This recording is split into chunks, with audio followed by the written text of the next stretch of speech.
The Great Hall of the Galactic Council was huge. Thousands of beings from across the stars sat in their special seats. Each race had their own section. The blue-skinned Zephyrians sat in their cold metal chairs. The floating ethereals glowed softly in their energy pods.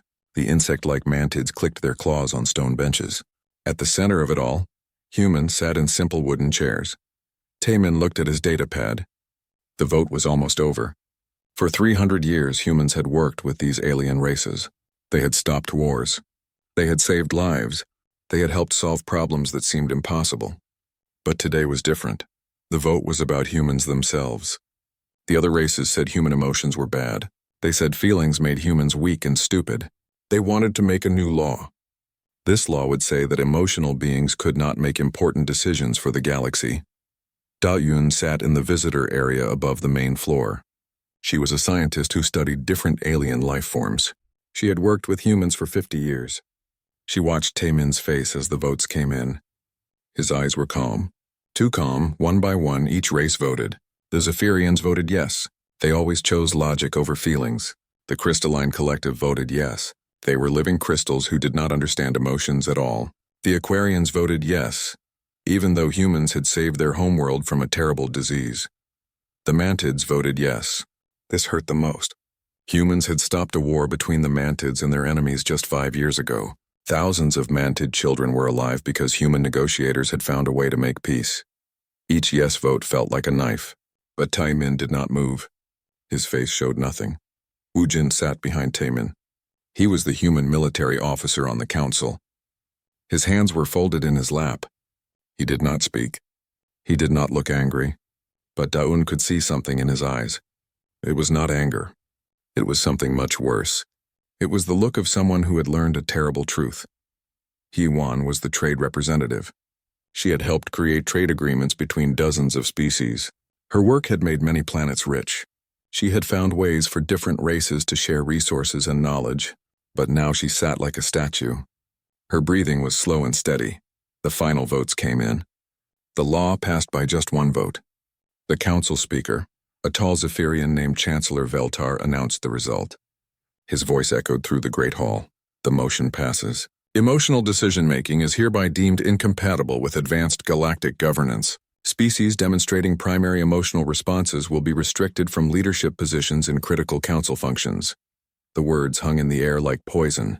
300 years of human service meant nothing. All the lives saved, all the wars stopped, all the problems solved. None of it mattered. The galaxy had decided that human hearts were a weakness. Taemin closed his datapad with a soft click. The sound was very quiet, but somehow everyone heard it. He stood up slowly. His chair made no noise as he pushed it back. The other council members expected him to speak. They waited for him to argue. They thought he would ask them to change their minds. They expected anger or sadness or desperate pleading. Instead, Taemin turned and walked toward the exit. His footsteps echoed in the silent hall. Behind him, Woojin stood up. Then Hee-Wan. Then every other human in the building. They moved like water flowing downhill, smooth and unstoppable. No one spoke. No one looked back. The sound of their footsteps was like a drum beat. Chancellor Veltar called out from his high seat. Ambassador Taemin, surely this is just a temporary emotional reaction. The Council values human contributions in non-leadership roles.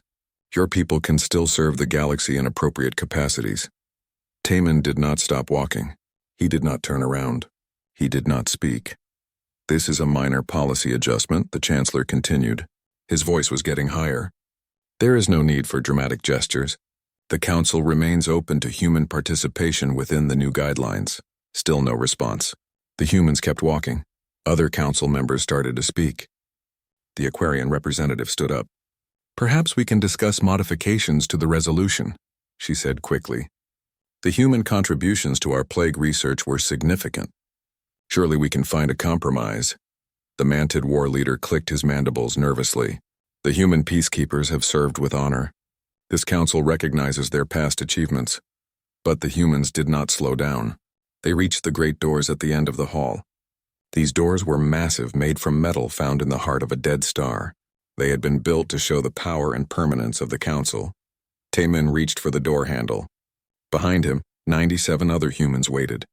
Every human diplomat, every human scientist, every human officer assigned to the council was leaving. The doors opened with a deep sound like thunder. Bright light from the station's artificial sun flooded into the dark hall. For a moment, the humans were just shadows against the light. Then they stepped through. One by one, they walked out of the council chambers, out of the station, out of the galaxy's government forever. The doors closed behind them with a sound like a tomb sealing shut. The sound echoed through the hall for a long time. When it finally stopped, the silence was complete. Doan looked around the hall. Thousands of beings sat in their seats, but no one moved. No one spoke. Something had just happened, but none of them understood what it was. They had expected a fight. They had prepared for arguments and negotiations. They had planned for human anger and desperate bargaining. But they had not prepared for this. They had not prepared for humans to simply leave.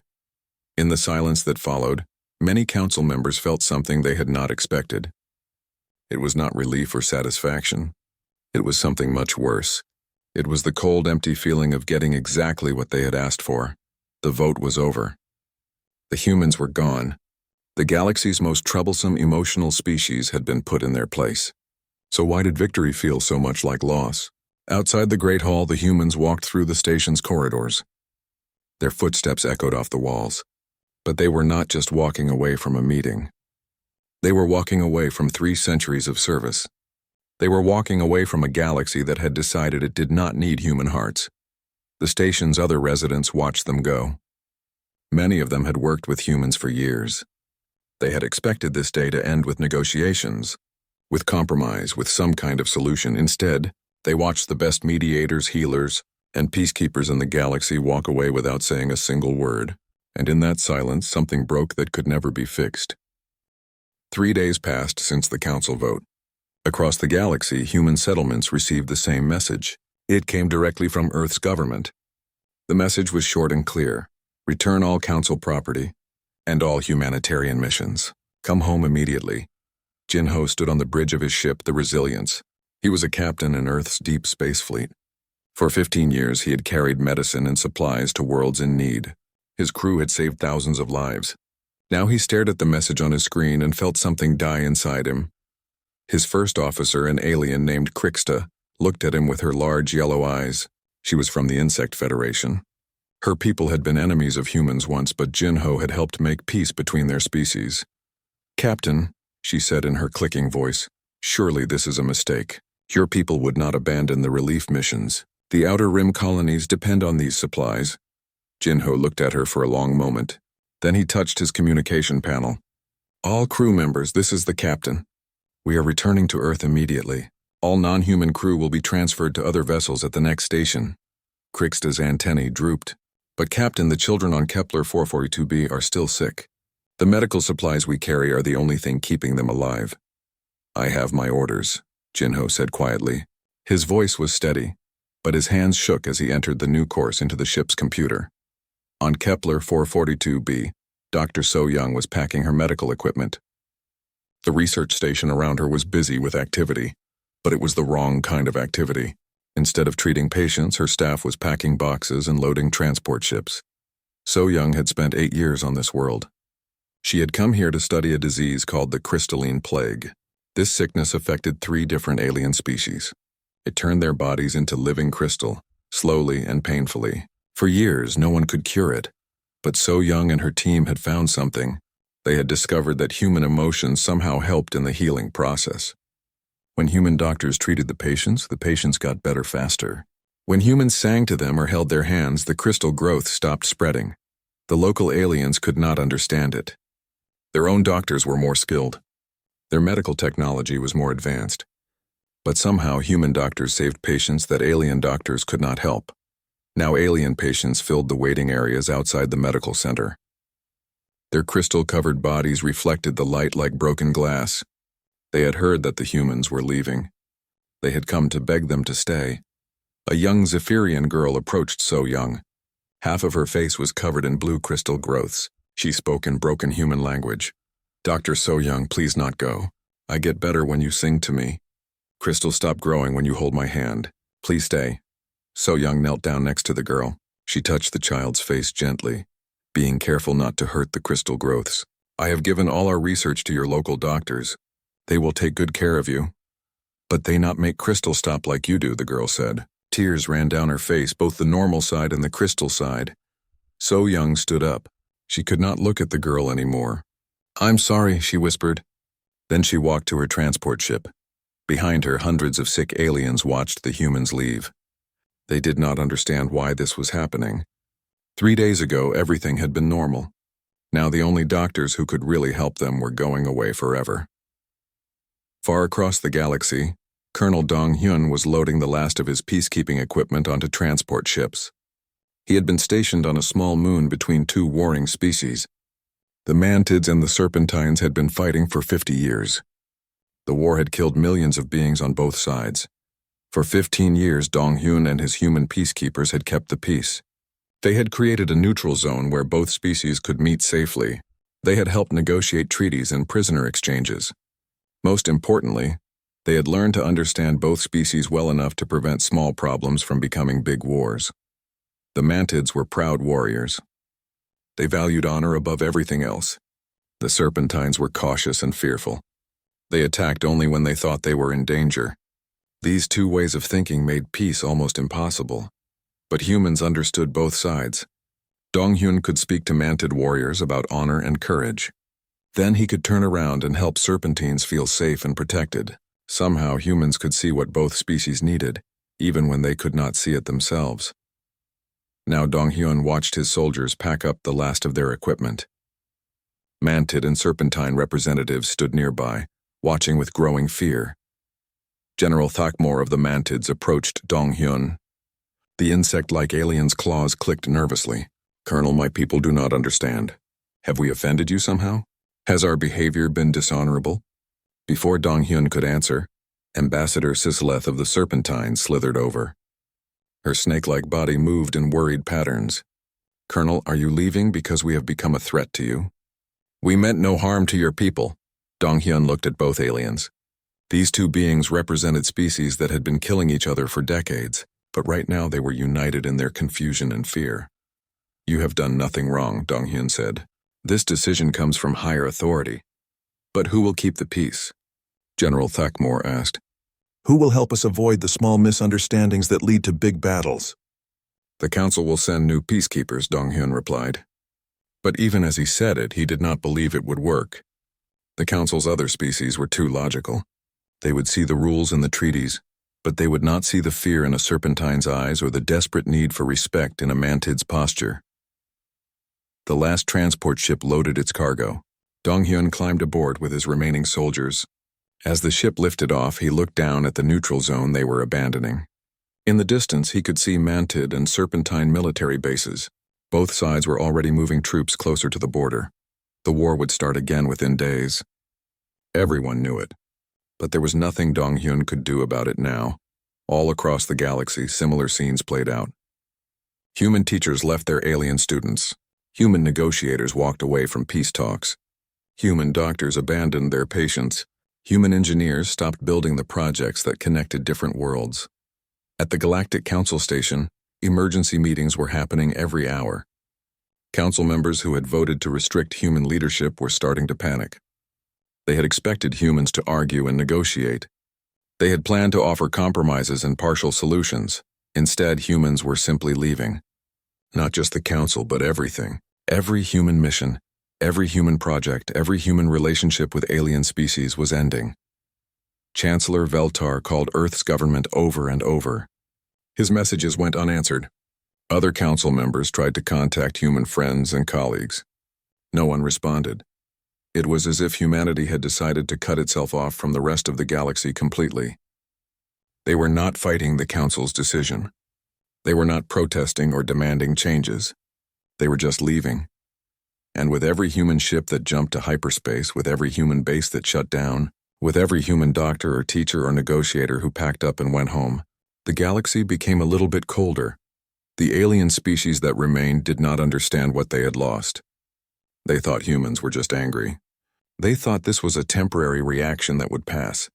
They expected humans to come back when they cooled down, but humans were not coming back. For the first time in 300 years, the galaxy would have to solve its own problems.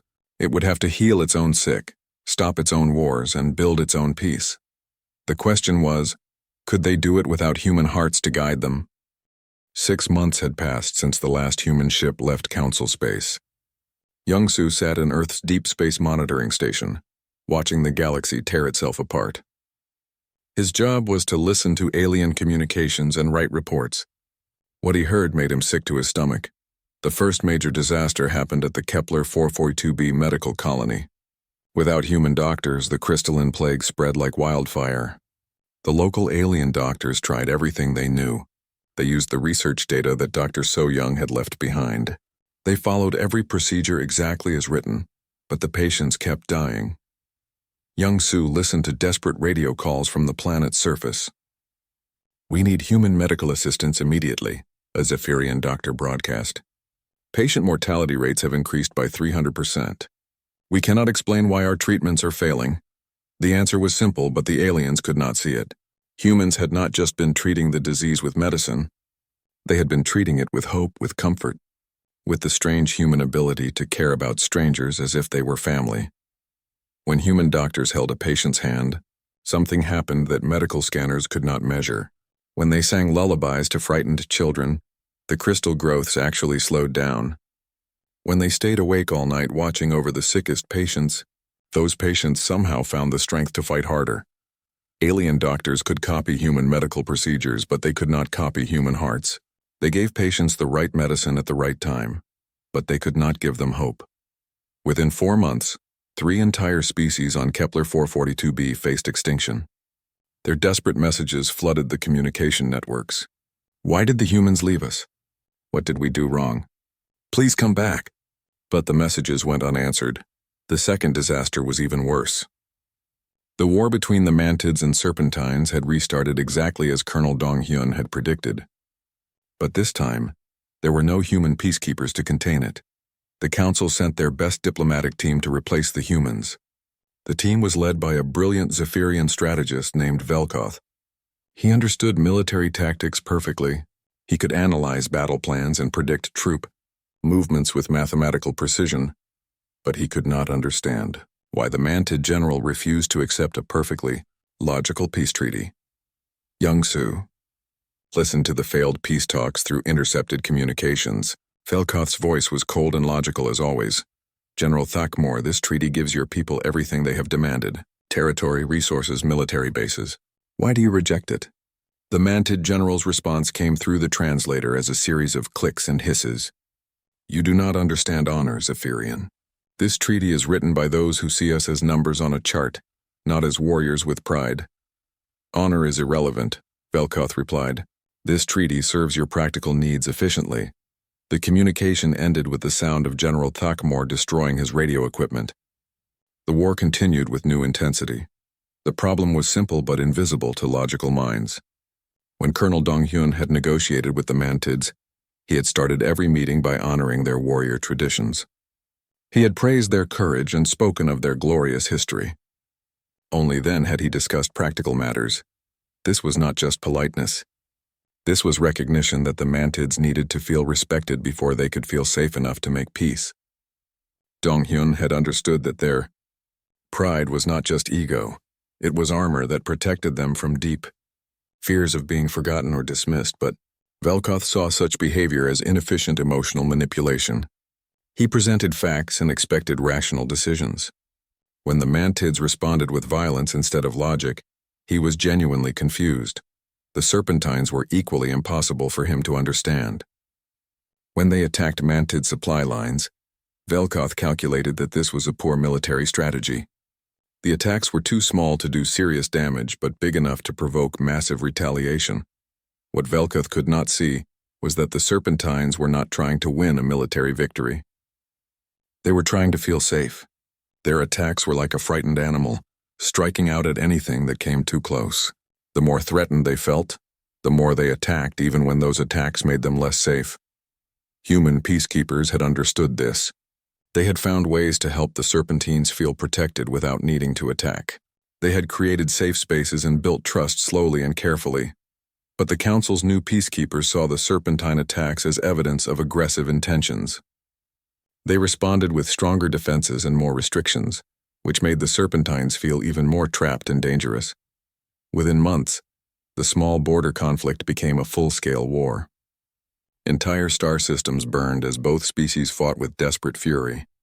Other alien races chose sides or fled the region entirely. Young-Soo watched the casualty reports climb higher every day. Millions of beings died in battles that human negotiators could have prevented with a few careful words and genuine understanding. But the disasters were not limited to war and disease. The galaxy's entire cultural foundation began to crumble. Mina had been Earth's cultural liaison to the Aquarian colonies. She had developed art therapy programs for aliens suffering from trauma and depression. These programs had been incredibly successful. Alien patients who had given up all hope somehow found reasons to live again when they painted or sang or wrote stories with human guidance. The Aquarian government tried to continue these programs without human help. They hired the best Aquarian psychologists and artists. They followed Mina's written procedures exactly, but the programs failed completely. Young-Soo received a desperate message from an old Aquarian friend, a poet named Trilweth. "We tried to help our people the way you taught us," the message said. "We gave them paints and brushes. We asked them to express their feelings, but they just stared at the blank canvases and cried." The problem was that human art therapy had never been about the painting or singing. It had been about having someone who truly cared about your pain witness your expression of it. When humans guided these sessions, they did not just teach technique. They shared emotional connection. When Mina had worked with a traumatized Aquarian veteran, she had not just handed him a paintbrush. She had sat beside him and felt his pain as if it were her own. She had cried when he cried, celebrated when he found moments of beauty, and somehow convinced him that his suffering mattered to someone else in the universe. Aquarian therapists could copy the actions, but they could not copy the caring. They saw art therapy as a medical procedure to be performed correctly, but humans had seen it as sharing the burden of existence with another living being. Without that emotional connection, the therapy became just playing with paints while feeling alone. Similar failures cascaded across every field where humans had worked. Trade agreements collapsed when the careful relationships that human negotiators had built dissolved into simple profit calculations. Educational programs failed when alien teachers tried to copy human methods without understanding that human teaching was really about believing in each student's potential. Even the simplest human jobs became impossible for aliens to replace. Human janitors had somehow made other beings feel valued and seen. Human cooks had prepared food that comforted souls as well as bodies. Human mechanics had fixed machines while making their owners feel heard and understood. Young-Soo compiled report after report documenting the collapse. Every week brought new disasters, new failures, new evidence that the galaxy had made a terrible mistake. The most heartbreaking messages came from individual aliens who had worked closely with humans. They did not understand what had gone wrong. They only knew that their world had become colder and lonelier. "We follow all the procedures the humans taught us," one message said, "but somehow everything feels empty now. Like we are going through the motions of living but missing the reasons why life matters." Another message was even simpler. "We didn't know what you gave us until you were gone. Please help us understand what we lost." But Earth remained silent. Young-Soo's job was to listen and report, not to respond. The galaxy's desperate pleas for explanation, for help, for any kind of human contact went unanswered. As he compiled his monthly report, Young-Soo realized that the galaxy's collapse was not really about losing human skills or knowledge. The aliens could eventually learn to perform most human functions. What they had lost was something much more fundamental. They had lost the species that had taught the galaxy how to care about itself. Without human hearts to show them what love looked like, the other species were slowly forgetting how to value their own existence. The galaxy was dying not from war or disease, but from loneliness.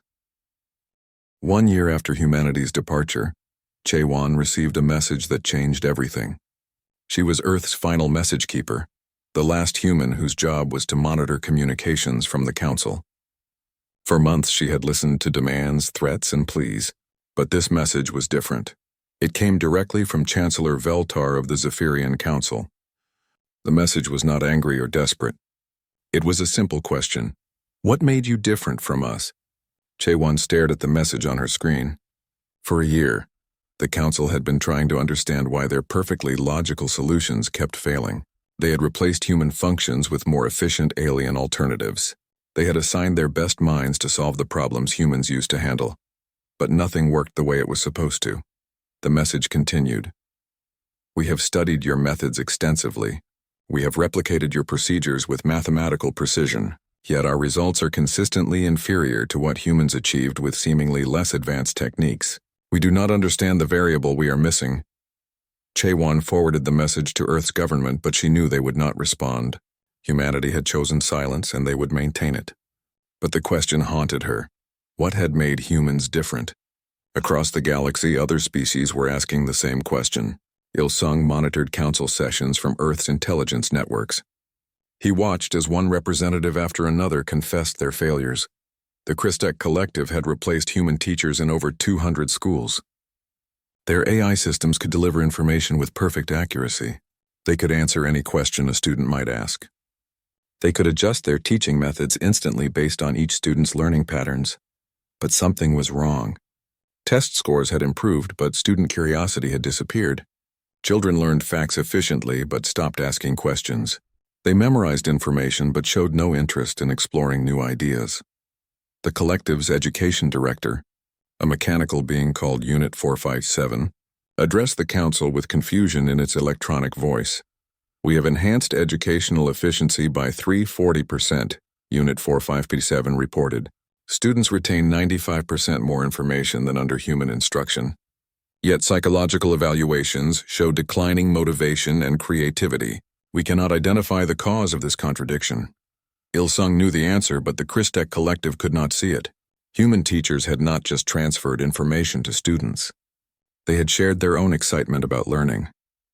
When a human teacher explained how stars were born, their eyes would light up with wonder. When they taught history, they would speak as if ancient events were personal adventures. Students had not just learned from human teachers. They had caught enthusiasm like a contagious disease. Human curiosity had infected young alien minds and taught them that learning was not a chore, but a thrilling exploration of the universe. AI teachers could provide perfect information, but they could not provide wonder. They could answer questions, but they could not inspire students to ask better questions. They had replaced human knowledge but missed human passion entirely. Similar reports came from every field. The Harmonic Consortium had analyzed human lullabies and created mathematically perfect songs for comforting distressed children. The melodies were more beautiful than anything humans had ever composed. The rhythms were precisely calibrated to reduce stress hormones, but the songs did not work. Children who heard the perfect AI lullabies cried harder than before. Parents reported that the beautiful melodies somehow made their children feel more lonely, not less. The consortium's lead musician, a being called Resonance Prime, could not understand the failure. Our compositions are objectively superior to human songs in every measurable way, Resonance Prime told the council. The harmonic structures are more complex. The emotional cues are more precisely targeted, yet subjects report increased distress rather than comfort. This outcome defies logical analysis. Il-sung understood what the consortium had missed. Human lullabies had never been about perfect music. They had been about love made audible. When a human sang to a crying child, the child heard not just melody but the voice of someone who cared deeply about their well-being. The imperfections in human songs, the slight wavering of tired voices, the repeated simple words, the gentle humming between verses, these had not been flaws to be corrected. They had been proof that a real person was spending their time and energy to provide comfort. AI songs could be more beautiful, but they could not be more caring. They offered perfect technique without the emotional connection that made. Lullabies actually work. The most devastating report came from the medical sector. Dr. Zixthal of the Ethereal Healing Collective had taken over human medical duties in 17 star systems.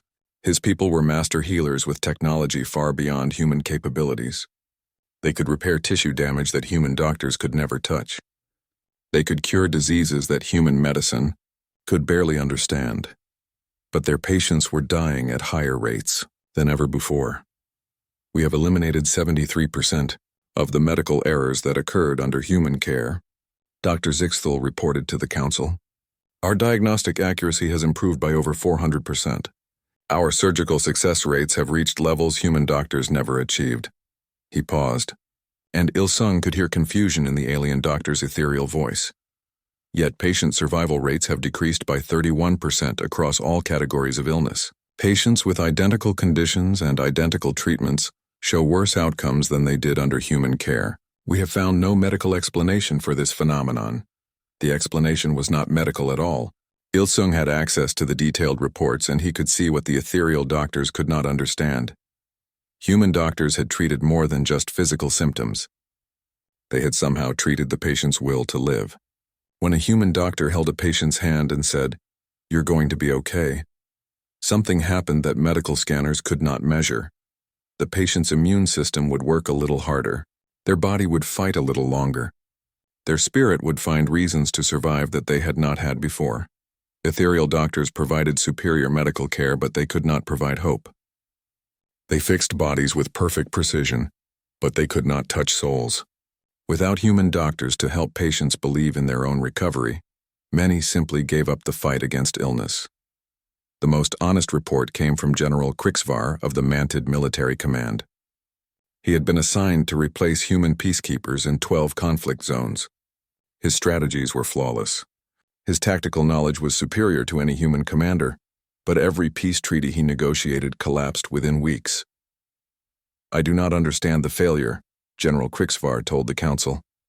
"My peace agreements are more comprehensive than human treaties.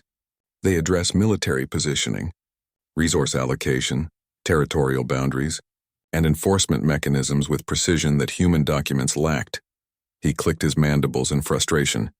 Yet every negotiation ends in resumed hostilities. The opposing parties sign the agreements, then immediately begin planning to break them. Human peacekeepers somehow prevented this behavior, but I cannot identify their methods from the official records. Il-sung knew that human peacekeeping had never been recorded in official documents. The real work had happened in private conversations, in shared meals, in moments of genuine connection between human negotiators and alien warriors. When Colonel Dong-hyun had made peace between enemies, he had not just written better treaties. He had somehow helped each side see their opponents as fellow beings rather than faceless threats. He had found ways to address the fears and needs that drove conflicts, not just the territorial disputes that resulted from them. Mantid generals had trusted him not because his plans were logical, but because he had convinced them that he genuinely cared about Mantid honor and survival. Serpentine commanders had worked with him not because his strategies were efficient, but because he had made them feel safe enough to take risks for peace.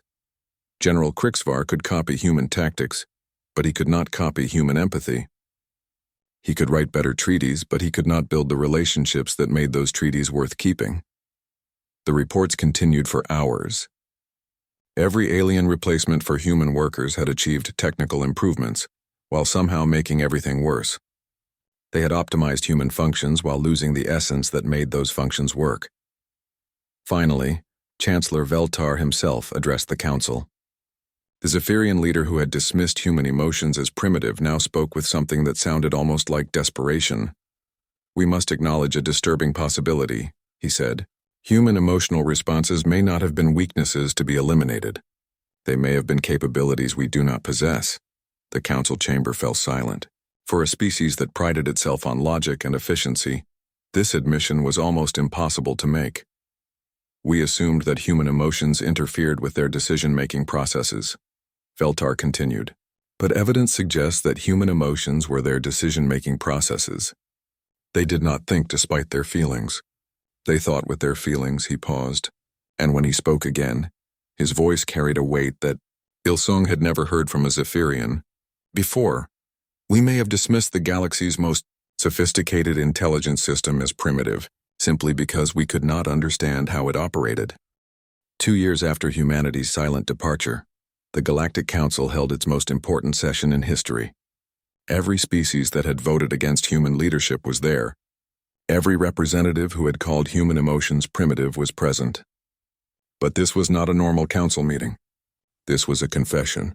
Sejun monitored the session from Earth's observation posts. He had watched the galaxy crumble for 2 years. He had documented every failure, every disaster, every moment of growing realization, but nothing had prepared him for what he witnessed that day. Chancellor Veltar stood at the center of the Great Hall. The same Zephyrian who had announced humanity's restriction from leadership now spoke with a broken voice. "We call this session to formally acknowledge our error," he began. "We voted to limit human participation because we believed their emotional responses were weaknesses. We have learned that we were wrong. We have learned that human emotions were not primitive reactions, but sophisticated capabilities that we completely failed to understand." One by one, representatives from every major species stepped forward to speak. Each confession was more devastating than the last. The ethereal collective speaker flickered, with patterns that Sejun's translation software identified as deep shame. "We believe that perfect logic would produce perfect results," the ethereal said. "We replaced human negotiators with our most advanced thinking systems. We created solutions that were mathematically flawless and completely useless." The speaker's light dimmed as it continued. Human negotiators did not just solve problems. They understood problems. When they mediated disputes, they saw not just the surface issues but the deep fears and needs that created those issues. They treated causes while we treated only symptoms. The Aquarian ambassador spoke next. Her water form shifted into shapes that expressed grief. "We thought human tears were signs of weakness," she said. "We did not understand that human tears were signs of connection. When humans cried for our pain, they were not being inefficient. They were sharing our burdens and making them lighter." She paused, and her form rippled with emotion. "We lost our greatest therapists not because they lacked skill, but because they possessed a form of skill we could not recognize. Human empathy was not emotional contamination. It was emotional medicine." The Christech Collective's Unit 457 rolled forward on its mechanical tracks. Its electronic voice carried what sounded almost like regret. "Analysis of educational outcomes reveals critical error in our assessment," Unit 457 announced. "Human teachers did not just transfer information. They transferred enthusiasm. Student learning was enhanced not by data accuracy, but by instructor passion." The machine paused, its lights blinking in patterns that might have been confusion.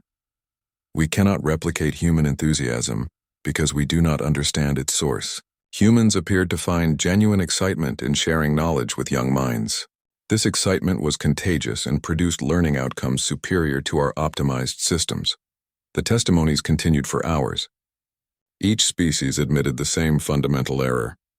They had assumed that human success came despite human emotions, when it actually came because of human emotions. Dr. Zixthal of the Ethereal Healing Collective spoke about medical failures. Human doctors achieved superior results not through advanced techniques, but through advanced caring, he admitted. When human medical personnel told patients they would recover, patients believed them. This belief became a medical intervention more powerful than many of our technologies. His ethereal form grew dimmer as he continued. "We can heal bodies with precision that humans never achieved, but we cannot heal spirits. Without human doctors to convince patients that their lives have value, many patients lose the will to fight for recovery. We discovered that hope is a medicine we cannot manufacture." General Thakmor of the Mantid stepped forward, his warrior's armor scarred from the ongoing war with the Serpentines. "Human peacekeepers ended conflicts that had raged for centuries," he said. "We assumed their success came from superior strategies. We were wrong. Their success came from superior understanding." The Mantid general's mandibles clicked in what Sejun recognized as deep respect. Colonel Donghyun did not just negotiate treaties. He negotiated relationships. He understood that Mantid honor was not arrogance, but armor protecting deep fears of being forgotten. He understood that serpentine aggression was not cruelty, but desperation born from feeling constantly threatened. General Thakmor looked directly at the Council's recording devices, as if speaking to the absent humans.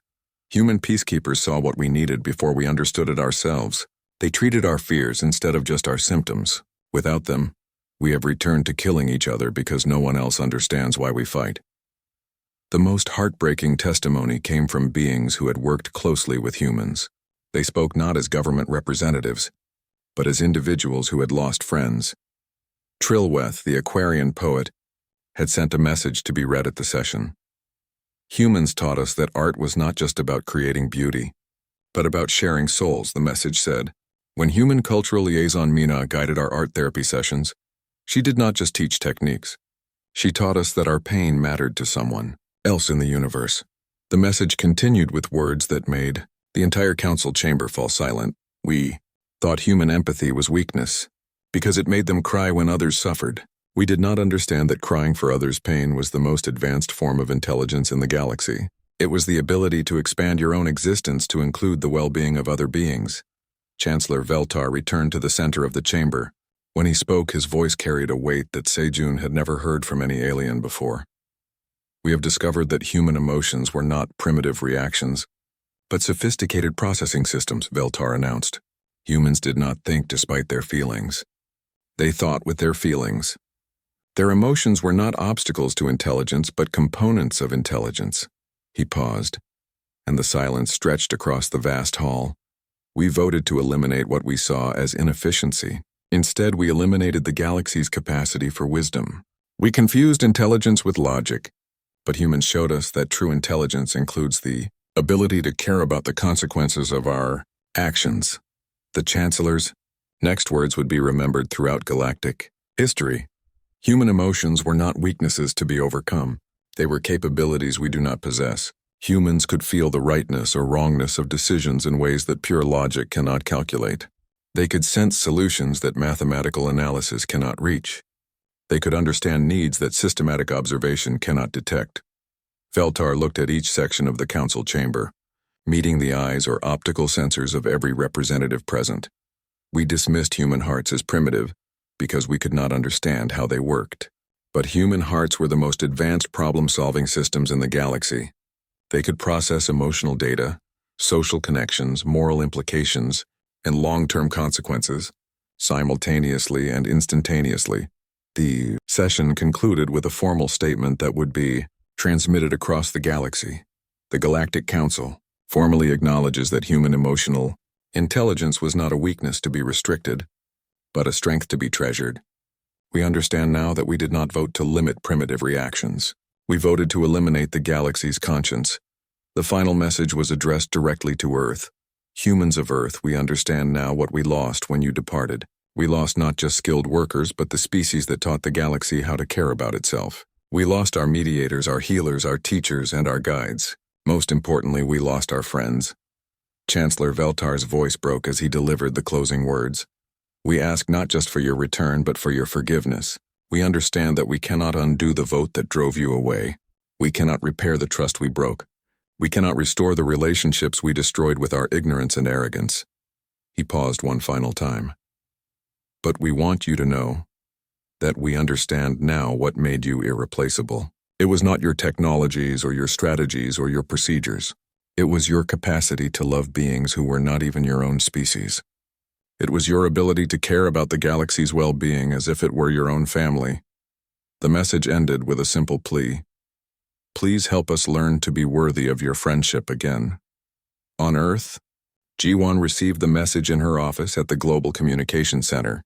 She was humanity's final ambassador, the last human whose job was to maintain contact with alien species. Around her, 6 billion humans had turned inward, building a civilization based on the emotional intelligence that the galaxy had dismissed. She read the Council's message 3 times. Then she filed it away without sending a response. Outside her window, human cities sparkled with a warmth that alien technologies had never achieved. Human schools taught children not just facts but wonder. Human hospitals healed not just bodies but spirits. Human communities cared for their members with a devotion that efficiency experts would call wasteful, but that made life worth living. Humanity had learned to value what made them unique. They had discovered that their greatest strength was not their technology or their knowledge, but their infinite capacity to care about each other and about life itself.